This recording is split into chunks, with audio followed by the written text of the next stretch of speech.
ਸਿਆਸਤ ਦੇ ਵਿੱਚ ਇਸ ਸਮੇਂ ਹਲਚਲ ਮਚੀ ਹੋਈ ਹੈ।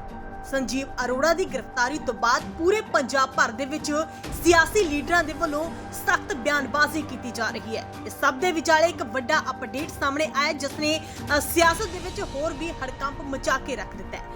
दरअसल मनी लॉन्ड्रिंग मामले 'ਚ गिरफ्तार किए गए पंजाब सरकार के कैबिनेट मंत्री संजीव अरोड़ा ਨੂੰ गुरुग्राम की अदालत ਦੇ ਵਿੱਚ रात समय पेश किया गया, जिथे अदालत ने 7 दिनों के लिए प्रवर्तन निदेशालय यानी कि ईडी की रिमांड से भेज दिता है। यह फैसला अद्धी रात तक चली लंबी बहस तो बाद लिया गया।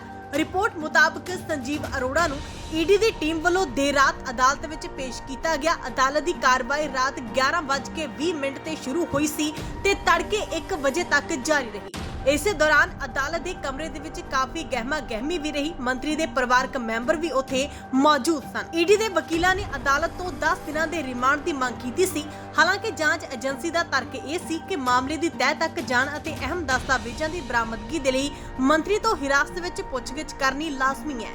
संजीव अरोड़ा के वकीलों ने सारे दोषों को सिरे तो खारिज करदे इसनूं सियासी बदलाखोरी करार दिता है। इस दौरान उन्होंने दलील दी कि ईडी कोल मनी लॉन्ड्रिंग, जीएसटी या कस्टम नाल संबंधित कोई भी पुख्ता सबूत नहीं ने अते वकील ने यह भी इल्जाम लगाए ने कि मंत्री नूं बिना किसी सबूत के पिछले 72 घंटिया तो हिरासत में रखा गया सी। इस दौरान अदालत ने दोवां पक्षां दीयां दलीलां सुणन तो बाद संजीव अरोड़ा नूं 7 दिनों के रिमांड ते भेजण दे हुक्म दिते। इस दौरान हुण ईडी उन्हां ते इस मामले नाल जुड़े डूंगे भेद सुलझाउण दी कोशिश करेगी। 7 दिन का रिमांड ईडी ने हासिल कर लिया।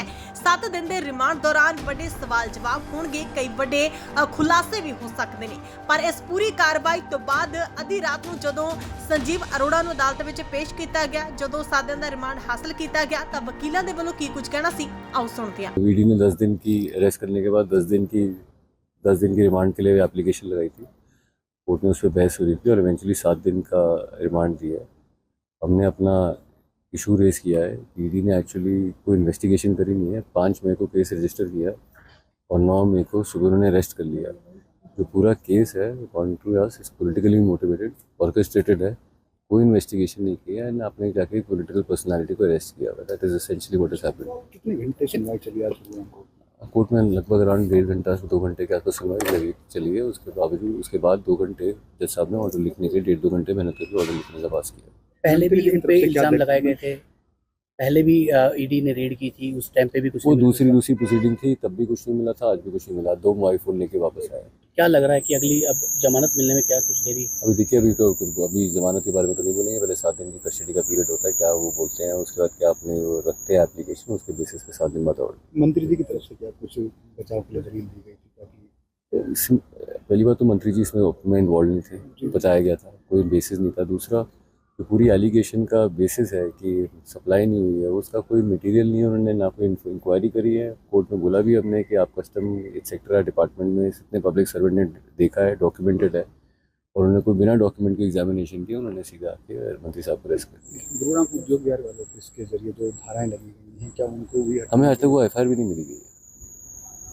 ईडी ने ही एफआईआर दर्ज कराई है बीच सर्च में फेमा के टाइम पर, और आज तक हमें एफआईआर की कॉपी भी नहीं दी है। तो हमें अब पता चल रहा है कि एफआईआर हुई है और हम उसके स्टेप्स लेंगे, जो देखेंगे एक बार एफआईआर पढ़ के कब जब मिलेगी उसके बेसिस पे।